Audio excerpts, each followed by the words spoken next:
Paul Hochecorne. Le brassage. C'était toujours vers fin décembre que l'on brassait à la maison. Je voyais alors de ma chambre un féerique et morne horizon. La neige fleurissait les arbres, tout était blanc, silencieux, et les toits purs comme des marbres fumaient lentement vers les cieux. Sur les épais tapis d'ouate, on marchait à pas étouffés. Les moineaux y gravaient leurs pattes, en sautillant ébouriffés. Devant ce calme paysage, un parfum venait me troubler, et pour assister au brassage, je cessais de le contempler. Les sacs de pommes dans la cave exhalaient, auprès du pressoir, une odeur rustique et suave, un bon arôme du terroir. Il sentait la ferme et la plaine, l'herbage planté de pommiers, il respirait la fraîche haleine des cours des mares des sentiers. C'était toute la Normandie qu'ils apportaient alors chez nous. Je volais d'une main hardie, les pommes glissant par les trous.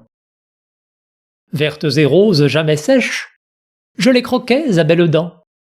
J'élargissais parfois les brèches que les sacs avaient à leurs flancs.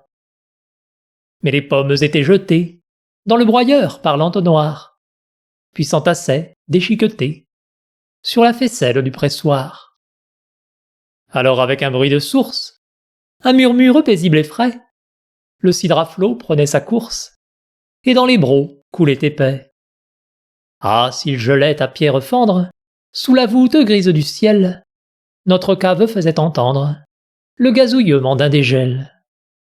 Je m'arc-boutais, et plein de force, à la vigueur de mon poignet, je pressais en pliant le torse le vaste pressoir qui saignait.